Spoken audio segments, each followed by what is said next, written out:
Okay, so today in the Precon Chop Shop, we get to look at the first Lord of the Rings Commander deck list that was revealed, Food and Fellowship. The primary theme here is life gain, while the sub-theme that supports it is dumping out food tokens, which will gain you 3 life when you use them. Underneath those themes is, of course, Halfling Tribal, which unfortunately suffers from the new creature type syndrome, which means that full-on Halfling Tribal isn't really viable, since there's no support in Magic for the creature type besides this set. The face commanders are Frodo, Adventurous Hobbit, a 1/3 legendary halfling scout with vigilance for white-black. It has partner with Sam Loyal Attendant, and whenever Frodo attacks, if you gained 3 or more life this turn, the ring tempts you. Then, if Frodo is your ring bearer, and the ring has tempted you 2 or more times this game, draw a card. Sam Loyal Attendant is a 2/4 legendary halfling peasant for 1 green-white that partners with Frodo and says at the beginning of combat on your turn, create a food token. Activated abilities of foods you control cost 1 less to activate. As a reminder, the food is an artifact that says pay 2, tap it, and sack it to gain 3 life. Sam's second ability is what makes using food tokens to fuel the deck much less cumbersome and essentially saves the deck if you want to play with it as is. Sam makes a food at the beginning of combat, it only costs 1 mana to activate, then Frodo attacks, and since you gained 3 life, the ring tempts you.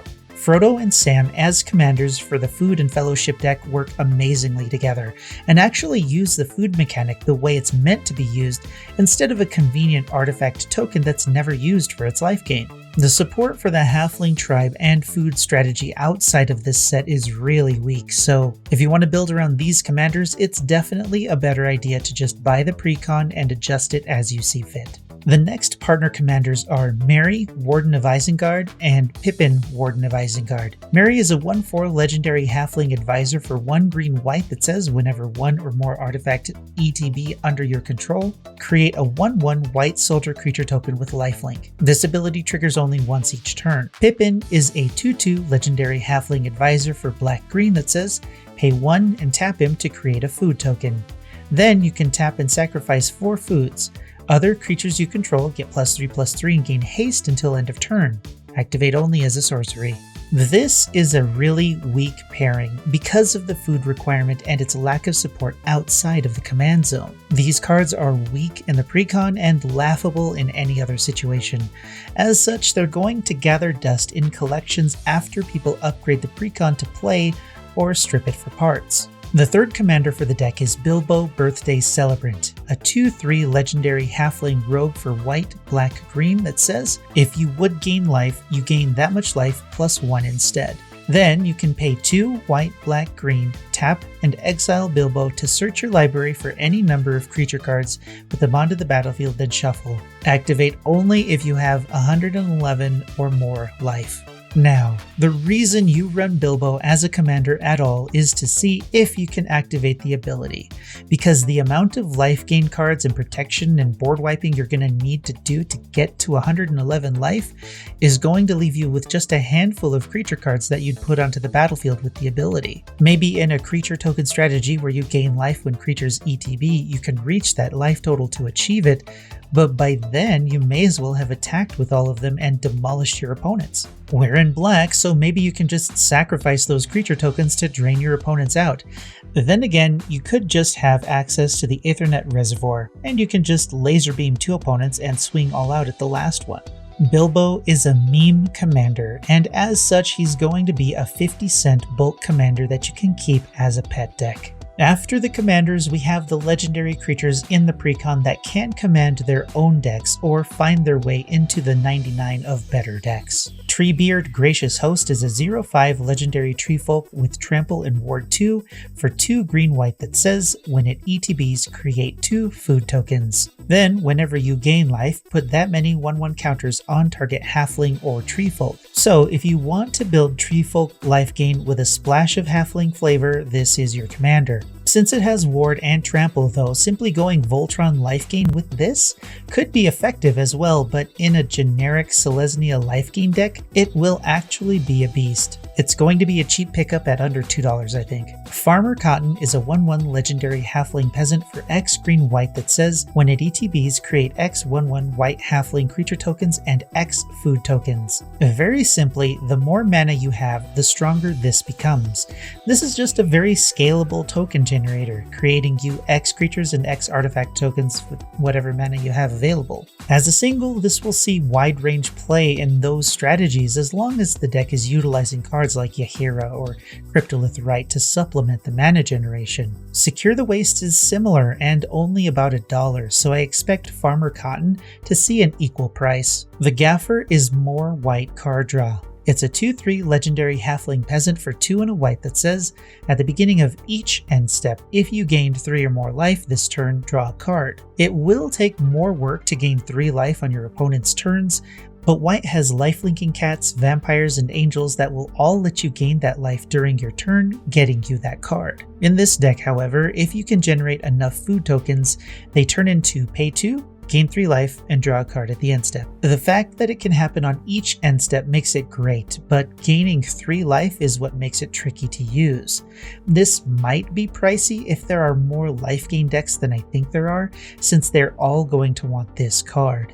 Gwai here? Greatest of the Eagles is a 5/5 legendary bird noble with flying for 4 and a white that says whenever it attacks, target attacking creature gains flying until end of turn. Then, at the beginning of each end step, if you gained 3 or more life this turn, create a 3/3 white bird creature token with flying, and whenever this creature attacks, target attacking creature gains flying until end of turn. Like the Gaffer, the 3 life limitation is what will dictate whether this card sees a high price as a single or not. Outside of that, this card is pretty good. By itself, it can give your biggest creature evasion and is itself a 5/5 in the air. If you give it or its tokens lifelink, then that will let you make more bird tokens. This is similar to Crested Sunmare, with a more strict life gain requirement and more utility. As such, it may find a similar price tag as a single. Golem Obsessed Stalker is a 1/1 legendary halfling horror with Skulk for 1 and a black that says at the beginning of your end step, each opponent dealt combat damage this game by a creature named Golem Obsessed Stalker loses life equal to the amount of life you gained this turn. This one is actually crazy, and by itself is worth building around as a mono black commander. Because the ability's requirement is a creature named Golem Obsessed Stalker, it doesn't matter how many times Golem is removed or flickered, the ability will stick because a creature named Golem Obsessed Stalker dealt combat damage this game. This is very important in Commander since removal often resets a commander's ability since it's a new object when it comes back. You only need to attack each opponent once with Golem and then let him relax while the rest of your deck gains you life and protects or reanimates Golem. This might be a cheap single due to its wonky design, but as a new Drain commander, it might see a price higher than $5. I'm building this deck whether I buy the card or not, so look forward to that video. Lobelia, Defender of Bag End, is a 2/2 legendary halfling citizen for 2 and a black that says, when it ETBs, look at the top card of each opponent's library and exile those cards face down.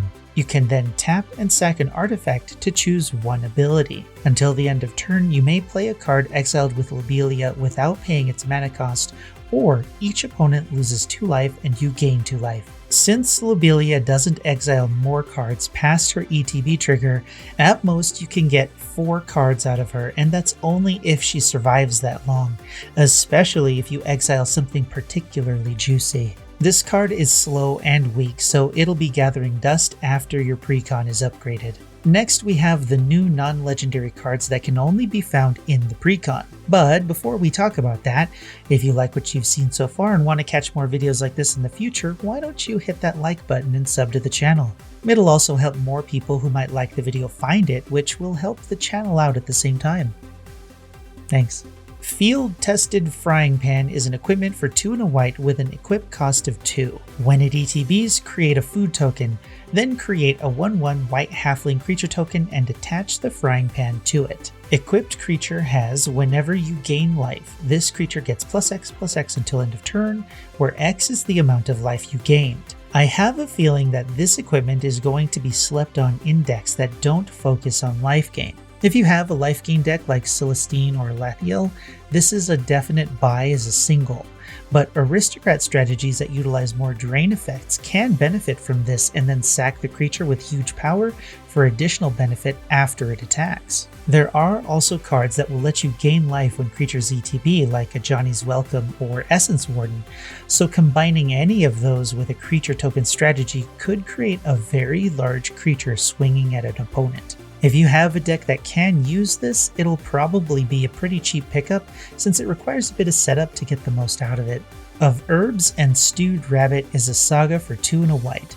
The first chapter says put a 1/1 counter on up to one target creature and create a food token. The second chapter says draw a card and create a food token. The third chapter says create a 1/1 white halfling creature token for each food you control. There's honestly quite a bit here, even though it doesn't seem like much. The counter on a creature can be relevant to a deck, drawing a card is great of course, and at the very least you're creating 2 1/1 creatures. This is going to be a very cheap pickup. It's not overtly powerful and is very much a support card for other strategies. However, in a Rocco Street Chef deck, this fits the counter strategy and could actually make you an absurd number of halflings. Rapacious Guest is a 2/2 halfling citizen with menace for 2 and a black that says whenever one or more creatures you control deal combat damage to a player, create a food token. Then whenever you sacrifice a food, put a 1/1 counter on Rapacious Guest. And finally, when it leaves the battlefield, target opponent loses life equal to its power. This would have been absurd if it didn't say sack a food token. Even so, generating 3 food tokens if you deal combat damage to each of your opponents is a pretty big deal, especially if you're running an artifact-themed deck. This isn't as good as Grim Hireling, of course, but it functions very similarly, and if it dies, you can send its damage to an opponent. It doesn't care about the counters that are on it, but just its power when it dies or when it leaves the battlefield, so you don't have to sack foods to make it bigger if you have other, more efficient ways of doing so. Golgari decks might be the strongest place for this card. Assemble the Entmoot is an enchantment for 3 and a green that says creatures you control have reach. Then sack it to create 3 tapped XX green treefolk creature tokens where X is the amount of life you gained this turn. Put a reach counter on each of them. This one is pretty good. If your creatures are strong enough, they can defend against any generic attackers your opponent will throw at you while you build your board state. Then, if you have a turn where you gain a lot of life, you can sack this to create 3 very big treefolk. I really like cards like these that just sit there, providing a small benefit until something happens and it becomes a tremendous threat. However, since the treefolk enter tapped, its power becomes severely reduced and your next turn is telegraphed pretty hard. After that, each opponent only needs to deal with 1 treefolk and all that effort is wasted. It's a very interesting card, and giving all of your creatures reach is a pretty big deal. Just going off of that though, this enchantment will probably be under $2 and its sack ability will only see use in very limited situations as icing on the cake. Feasting Hobbit is a 2/2 halfling citizen for 1 and a green. It has Devour Food 3, which says as this enters the battlefield, you may sack any number of foods. This creature ETBs with 3 times that many 1/1 counters on it. Creatures with power less than Feasting Hobbit's power can't block it. Once again, a fantastic include in the Rocco Food deck, but outside of that, it's a champion of Lamholt without the buff to your other creatures, and that's less than $1. Feasting Hobbit is a weak single outside food strategies and simply belongs in the Precon. Motivated Pony is a 3/3 horse with trample and haste for 4 and a green. It says whenever it attacks, attacking creatures get +1/+1 until end of turn. If a food entered the battlefield under your control this turn, untap those creatures. They gain an additional +2/+2 until end of turn.